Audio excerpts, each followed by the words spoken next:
Okay, so get ready, because today we're diving into some really powerful stuff. We're going to be looking at Amervis López Cobb's manuscript, Leading with Psychological Safety. Oh, yeah, I've heard of it.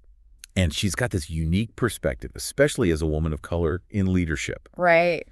And we're going to unpack how her experiences have, shaped this very practical, action-oriented approach. Yeah, you're right. It is refreshing. It's refreshing how she doesn't just throw around buzzwords. Like, she connects her leadership philosophy directly to her own journey. It's really cool. Yeah, and right from the dedication, you can tell this is personal. She dedicates it to those who had her back when things were tough, Andy to anyone doubting their place. It's like she's saying, I've been there, and this is how we rise. That really resonates. And you see that in how she talks about psychological safety. It's not just a concept, but as a necessity, especially for marginalized voices. Absolutely. She even shares the story about this verbally abusive manager she had. Oh. And it's so clear that experience really stuck with her and fueled her mission to create a different kind of leadership culture. Wow, that's what makes her why so compelling. Like, she sees these outdated leadership models as this huge roadblock, especially now with AI changing everything. Like, we need everyone,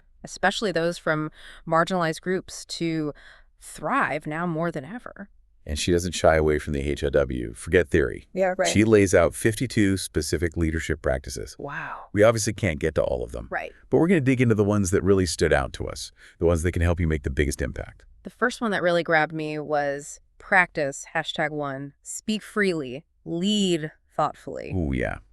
It's about that tricky balance between encouraging your team to speak their minds, but also being mindful of how people communicate differently. Exactly. And she tells a story about a manager who totally misinterpreted her silence as not being engaged when actually she was reflecting deeply. Oh, that happens all the time. Like, we assume everyone processes information the same way, but clearly that's not the case. Right.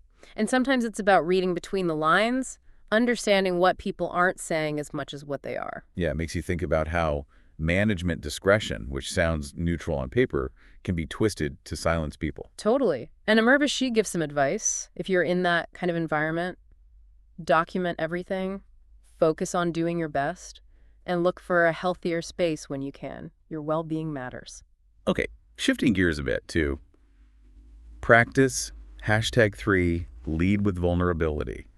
This one really resonated with me. She's all about how vulnerability isn't weakness, it's actually a superpower. She's got a point. Especially when you think about how marginalized groups are often pressured to have all the answers and project this image of unwavering strength. And vulnerability can break down those walls. Right. And she even admits that during a company restructuring, she told her team straight up, I don't have all the answers. Can you imagine the relief they must felt knowing their leader was being real with them? Absolutely. And think about how that fosters trust and connection. When a leader is willing to be vulnerable, it creates space for everyone else to do the same. It's that we're in this together feeling, which is so crucial during times of uncertainty. And she doesn't just stop at admitting vulnerability. She talks about taking ownership when things go wrong. Yeah, she tells a story about miscalculating a project timeline early in her career. And instead of blaming someone else, she owned up to it and focused on moving forward. That's huge, especially in a culture where blaming is like the default.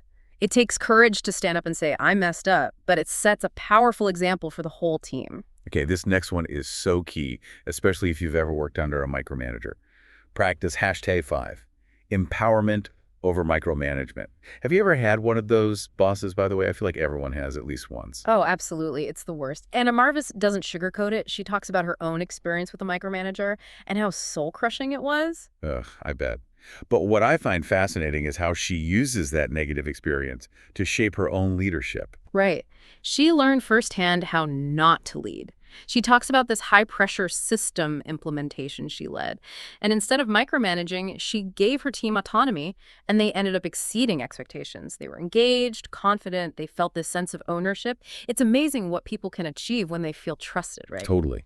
It reminds me of that feeling when someone believes in you, even when you're not sure you believe in yourself. And it's not about relinquishing all control. She's still a big believer in transparency and documentation, but not as a form of control, more like a shared understanding, a way to build trust and clarity. Okay, this next practice, empowering diverse voices, is huge E, especially in today's world. It's practice #7, And you can tell it's something Amervis is really passionate about. Absolutely. She connects it back to her own experience of being overlooked in meetings and how frustrating that was. It fueled her commitment to making sure everyone's voice is heard, not just the loudest ones in the room. She says something like, real inclusion isn't just about diverse faces at the table. It's about diverse voices actively shaping the conversation. And she has this amazing anecdote about a super quiet team member. They were hesitant to speak up, but Amervis created that safe space, and their idea ended up transforming a whole project. Imagine if she hadn't fostered that environment. It's like she says, when you silence diverse voices, you silence innovation. And it's not just about being nice. There's a business imperative here. When you have a diversity of perspectives, you're more likely to come up with truly creative and effective solutions. Okay, ready for practice, #9. This one's called Curiosity as a Catalyst. Yeah. And it really speaks to the heart of learning and growth, wouldn't you say? It really does. You can almost feel that energy of "Don't stop till you get enough" by Michael Jackson when she talks about it. It's that like relentless pursuit of knowledge, that hunger to understand more. Yeah, such a good connection. And I love how she contrasts this with what she calls the no bueno, those leaders who see questions as threats, who shut down curiosity instead of fueling it. Yeah, it's such a missed opportunity. Like when you create that environment where people are afraid to ask questions, you stifle creativity and innovation. It's like putting a lid on a boiling pot. Eventually, something's got to give. Okay, this next one really hit home for me. Practice, #10, respecting boundaries. You know those invisible lines that are so important for healthy relationships, both at work and in life? Absolutely. And she even admits to crossing them herself. She tells this story about asking a direct report about their relationship status, and it was well-intentioned, but ultimately not her place. Yeah, we've all been there, right? Trying to be friendly, but accidentally getting a little too personal. It's about learning from those moments and realizing that respecting boundaries is about respecting individual differences. Exactly. And she even connects it to Respect by Aretha Franklin. It's that fundamental need to feel seen and valued for who you are, both personally and professionally. Okay, before we move on, I want to talk about practice, #14, celebrate and elevate. Because honestly, who doesn't love a good celebration? Right. And it doesn't have to be anything big or fancy. Amervis talks about recognizing efforts both big and small and tailoring celebrations to the team's preferences. She even connects this to songs like Happy and Celebrate. It's that feeling of joy and recognition, that sense of accomplishment that comes from celebrating together. And think about the flip side, the no bueno of not celebrating. When hard work is just expected but never acknowledged, it's so demotivating. It's like your efforts are invisible. No one wants to feel like that. Exactly. It's about showing your team that you see them. You value their contributions and you're celebrating their successes, big or small. Speaking of no bueno, let's talk about practice. #21 mental wellness matters. Amervis gets really real in this one, sharing her own experience with work-related depression. It's a good reminder that leaders are human too. It's so powerful that she's open about that, and it speaks volumes about her commitment to creating a culture where mental well-being isn't just a buzzword, it's a priority. Totally. She talks about using music as an outlet, even composing her own song inspired by her journey. That's amazing. It speaks to the power of finding healthy coping mechanisms, whatever those might be for you. Music, exercise, spending time in nature. It's about taking care of yourself so you can show up as the best leader you can be. And she connects this practice to Stronger, What Doesn't Kill You by Kelly Clarkson. It's that message of resilience, of coming out the other side of challenges even stronger. It's a great anthem for anyone who's ever struggled with their mental health, especially in the workplace. It's a reminder that you're not alone. Okay, I want to jump ahead a bit to practice #31, leading with flexibility, because this one feels so relevant to how work is evolving. Absolutely. She talks about her own struggle with burnout from overworking and how she realized that prioritizing well-being and flexibility actually boosted her team's productivity. Is that whole work smarter, not harder Yeah. philosophy, right? Yeah. She implemented flexible hours, gave people more autonomy over their schedules, and it created a more positive and productive work environment. It's about trusting your team to manage their time effectively, recognizing that everyone has different needs and preferences when it comes to work-life balance. And she connects this to Freedom by George Michael. I love that. It's about breaking free from that rigid 9-to-5 mentality and creating a work environment that allows people to thrive both personally and professionally. Yeah, I think that's a perfect segue to practice, #44, focus on outcomes, not process. Amervis is a big believer in finding that sweet spot between structure and flexibility. She's actually PMP certified, so she gets the value of process, but she also recognizes that sometimes you need to adapt. She tells this story about her early leadership role and how she learned to tailor processes to fit her organization rather than forcing a one-size-fits-all approach. Yeah, it's about empowering your team to find the best way to achieve the desired outcome, even if it means deviating from that standard playbook. She even shares a story about a colleague who advised her to let her team define their own processes. Talk about letting go of control. But guess what? It worked. The team felt more ownership, they were more engaged, and they got better results. It's a great reminder that sometimes the best way to lead is to step back and create space for your team to shine. Okay, ready for a communication-focused practice. This one is so crucial, especially in today's world of constant information overload. Practice, #36, the importance of clear communication. Yes.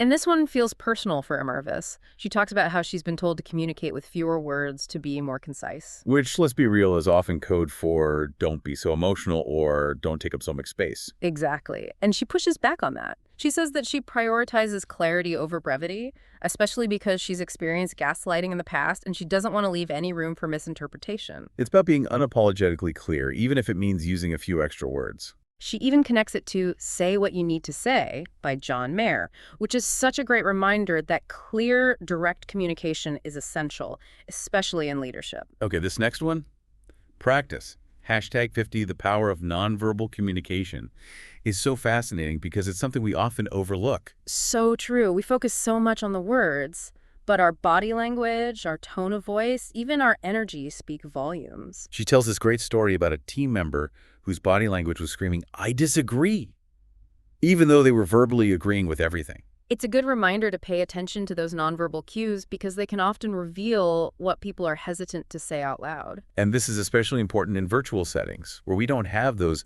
in-person interactions to rely on. Right. We have to be more intentional about conveying our message through our tone, our facial expressions, our attentiveness. She connects this practice to more than words by extreme. It's about recognizing that actions often speak louder than words, and being mindful of the messages we're sending, even unintentionally. It's about being present, being observant, and really tuning into those subtle cues that can make all the difference. Okay, before we wrap up our deep dive into these practices, Yeah. we have to talk about DEI, diversity, equity, and inclusion. Absolutely. This is woven throughout Amervis's whole approach to leadership, but practice, #51 DEI as a lived experience, really brings it to the forefront. She gets incredibly candid here, sharing her own experiences with bias and microaggressions in the workplace. It's not just theory for her, it's deeply personal. Right. She talks about a time when a CIO called her the most demanding woman in IT. And it's like on the surface, it might sound like a compliment, but it reveals that underlying bias. And she talks about being mistaken for housekeeping at a work event. It's a jarring example of how quickly assumptions are made based on appearance. And let's not forget about the time she advocated for diverse candidates and had her hiring decisions scrutinized. It's a stark reminder of those extra hurdles that women and people of color often face. Those subtle and not so subtle messages that they don't belong, or that they have to work twice as hard to be seen as equal. Amervis connects these experiences to songs like Independent Women Part 1 and Survivor by Destiny's Child. Anthems of strength and resilience for anyone who's ever felt underestimated or overlooked. Okay, let's shift gears to a practice that's all about appreciation.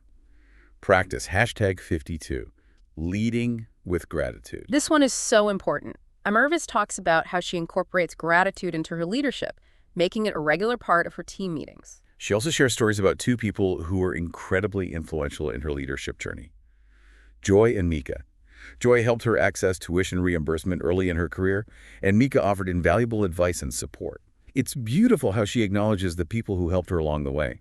It speaks to the power of mentorship and support, how those relationships can shape our entire leadership trajectory. And she connects this practice to Aguinile, a song that reflects resilience and connection to her roots. It's a beautiful way to tie this practice to something deeply personal and meaningful. It's about finding those things that ground us, that give us strength, and then sharing that gratitude with the people around us. You know, it's inspiring how Amervis brings these practices to life with these powerful stories and connections to music. It makes them so much more memorable and relatable, don't you think? Absolutely. And it speaks to her belief that leadership isn't just about technical skills, it's about connecting with people on a human level, you know? Speaking of connecting, let's talk about practice, hashtag 17, bridging the generational gap. This one feels especially important today with like so many generations working side by side. Oh, it's definitely a hot topic. And Amervis approaches it with such a refreshing perspective. She talks about the importance of recognizing the unique strengths and perspectives that each generation brings to the table. It's not about one generation being better than another. It's about valuing those differences and finding ways to bridge the gaps. She even connects this practice to One Love by Bob Marley. Oh, wow. It's that beautiful message of unity, of coming together despite our differences and recognizing the strength in diversity. It's a powerful analogy, and she acknowledges the challenges too. Overcoming stereotypes, fostering mutual respect, and creating an environment where everyone feels valued regardless of their age or experience. It's about creating a workplace where everyone feels like they belong, regardless of what generation they identify with. Speaking of creating a positive work environment, practice hashtag 32, confronting toxicity, is a must listen. Amervis gets real about the damage that toxic behavior can inflict, whether it's bullying, harassment, or just like a general culture of negativity. And she doesn't just talk about it, she gives you actionable advice. Document everything, speak up, find allies, and if necessary, create an exit strategy. Yeah, it's about protecting yourself and your team from those who drain energy and stifle growth. And she connects this to songs like Latina Stand by Adriana Rosales and Fight Song by Rachel Platten, anthems of empowerment for anyone who's ever had to stand up for themselves or for what's right. I love that she provides that soundtrack for resilience.